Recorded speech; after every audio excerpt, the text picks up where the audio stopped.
Assalamualaikum warahmatullahi wabarakatuh. Salam Nusantara, salam sejahtera untuk kita semuanya. Salam, Om Swastiastu, Namo Buddhaya, salam kebajikan, rahayu. Saudara-saudaraku sebangsa tanah air yang saya cintai, saya banggakan. Bertemu lagi dengan saya, Agus Semar dari lereng Gunung Slamet di Banyumas, Jawa Tengah. Hari ini hari Senin, tanggal 10 Oktober 2022. Tanggal 10 apa tanggal 9 ya? Oh, tanggal 10 betul. Selalu lupa kalau masalah tanggal dan hari. Pada video kali ini saya ingin membahas terkait dengan sekelompok orang yang menggugat atau percaya akan isu palsunya ijazah Pak Presiden Jokowi.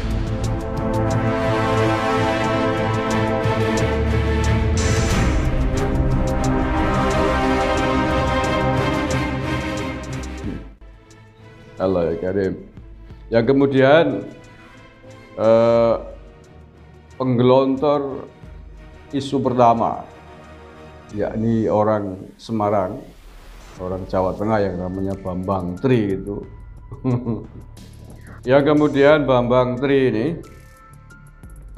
menggugat dan melaporkan tuduhannya itu kepada Pengadilan Negeri Jakarta Pusat. Gitu. Yang pengacaranya adalah pentolan HTI si Khosinuddin Keparat itu. Yang pertama, Bambang Tri ini menurut saya orang level pekok gitu ya. Orang pekok kok ya masih banyak yang percaya begitu ya. Dia itu belum lama keluar dari penjara juga gara-gara menuduh Pak Jokowi memalsukan ijazah gitu. Dia di penjara pada tahun kalau tidak salah 2016 atau 17 yang lalu. Divonis 4 tahun penjara atas tuduhan tersebut dan menjalani hukuman sekitar 3 tahunan. Nah, dia tuh keluar dalam kondisi berantakan, rumah tangganya juga hancur atas kasus hukum yang dialami itu.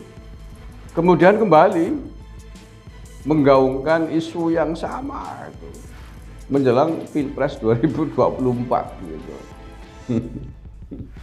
Tapi anehnya banyak yang percaya gitu loh. Ya logika goblok dari mana kemudian percaya kalau Pak Jokowi menggunakan ijazah palsu untuk menjadi kepala daerah, kepala negara.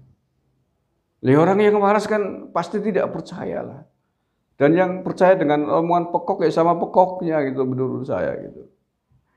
Jadi pertama, menurut saya sih ini Bambang Tri ya karena kepekokannya itu harapan hidupnya yang suram gitu ya, rumah tangganya hancur, pekerjaan juga sulit didapat, nggak mungkin di usianya begitu ya, malas mungkin ya bekerja gitu.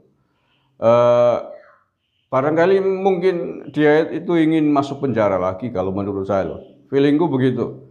Daripada dia hidup susah, keluar dari penjara, nyari makan juga susah, minta-minta terus ya malu begitu ya. Bekerja juga kayaknya tidak mungkin gitu. Mau jadi penjual bakso malu mungkin. Nah, dia membuat isu yang sama, menggoreng isu yang sama dengan harapan biar ditangkap lagi, di penjara lagi. Mungkin itu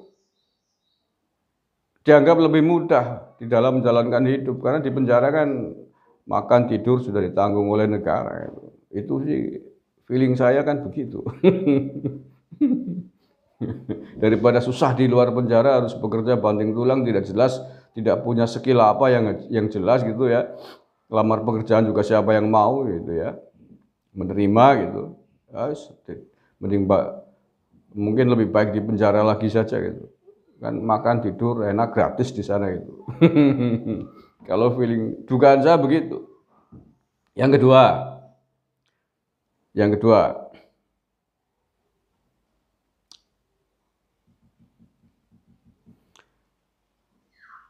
terkait dengan tuduhan palsunya ijazah Jokowi. Kalau si Bambang Tri ini bukan hanya ijazah UGM yang dituduh palsu, tapi semuanya SD, SMP, SMA dituduh palsu semua gitu. Ini kan, lah ya, polo waras siapa yang percaya akan hal tersebut gitu. Wong sing polone jendel uteke wis kewalik-walik ya sing percaya itu ikut percaya kepada orang yang polone juga kewalik-walik. Lah ya, Pak Jokowi itu menjadi wali kota 2 periode di Solo, gubernur DKI, presiden 2 periode. Setiap periode itu ada persyaratan administrasi yang harus dipenuhi ke KPU di dalam pendaftarannya dan pasti menyertakan ijazah gitu. 2 kali di Solo, di Jakarta, DKI Jakarta 3 kali, Pilpres 2 kali. Berarti berapa kali itu melalui seleksi administrasi KPU? 2, 3, 5. 5 kali seleksi administrasi di KPU mulai tingkat kabupaten, KPU kabupaten, provinsi DKI sama KPI pusat. Apa iya?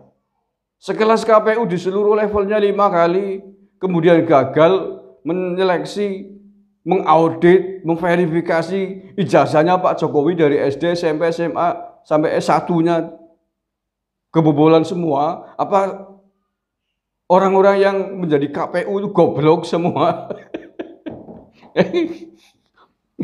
Lah iya, coba tuh. Dari situ aja udah nggak nalar gitu loh. Kalau ijazahnya palsu pasti selevel KPU kabupaten pasti udah ngendus, udah mengetahui. Apalagi sudah ramai sejak sekitar 5 tahun yang lalu. Kalau palsu ya udah konangan lah. Masa iya ijazah palsu untuk orang sekali bercalon presiden mau dibiarkan? Kan tidak mungkin gitu loh. Karim, gue ya masih banyak yang percaya itu. Dua itu ya terkait isu ini tanggapan saya. Yang ketiga, menurut saya ini adalah isu yang mau bikin gaduh. Lah ya, kenapa sasarannya Pak Jokowi? Secara politik tidak strategis.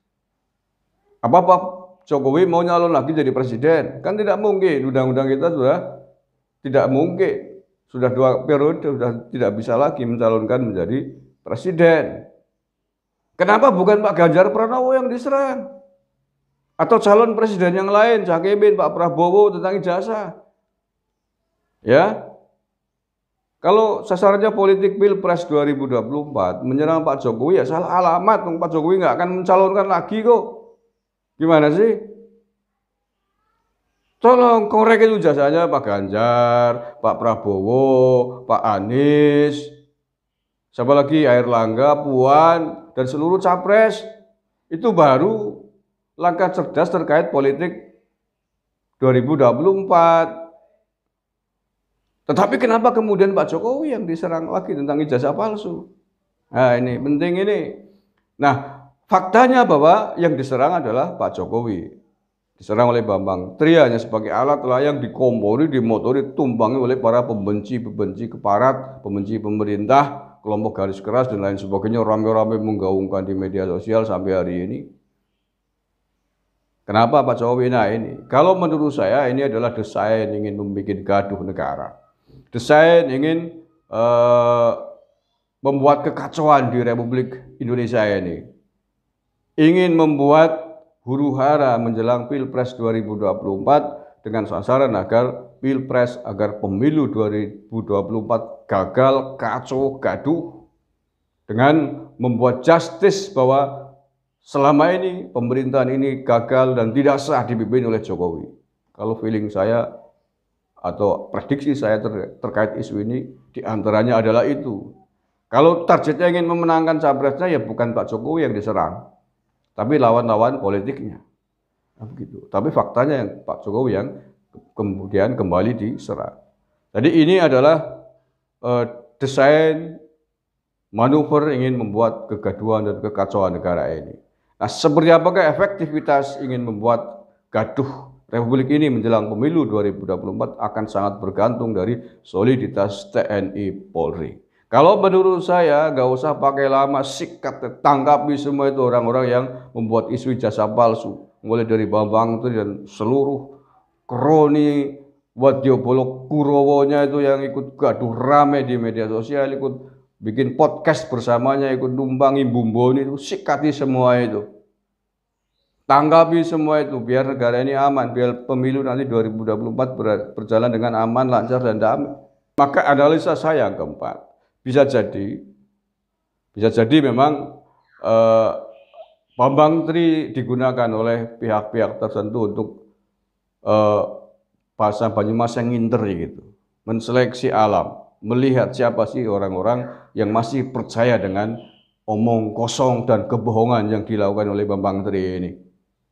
Nah, dari situ kemudian muncul kan orang-orang yang kemudian hirup pikuk ramai menerima di podcast, oh dengan gagap gembira semangat, oh kenapa UGM nggak bicara dan lain sebagainya gitu ya, kenapa KPU diam gitu. Nah, saya kira setelah itu muncullah tinggal diambil satu serok-serok. Saya juga menganalisa begitu. Jadi tidak lebih Bambang Tri hanya sebagai sebuah umpan besar di negara ini untuk mengail, untuk menangkap, mengidentifikasi orang-orang yang memang menjadi musuh-musuh penting di negara ini yang berpotensi mengacaukan jalannya stabilitas nasional menjelang pemilu 2024 ini. Jadi, dan kalau itu konteksnya, maka saya sepakat tinggal dikumpulin aja, dicaratin tuh orang-orang yang kemarin ikut rame-rame memframing percaya dengan gombalanya dan isu omong kosongnya Bambang Tri. Udah jelas kan, udah muncul semua di media, ya tinggal sikati semua aja lah. Buat apa bikin gaduh negara ini nggak berhenti-berhenti gitu. Oke. Jadi itu ya beberapa analisa saya terkait dengan tuduhan ijazah palsunya Pak Jokowi oleh kelompok-kelompok pembenci pemerintah, kelompok-kelompok khilaper ke barat yang terus-terusan membuat gaduh di negara ini. Mudah-mudahan aparat kita, khususnya Polri ya, yang menangani ini bertindak cepat, sigap, ringkus semuanya orang-orang yang bikin gaduh di negara ini. Terima kasih. Wallahul muwaffiq ila aqwamit thoriq, bila taufiq wal hidayah wa ridwan wal inayah. Assalamualaikum warahmatullahi wabarakatuh. NKRI harga mati.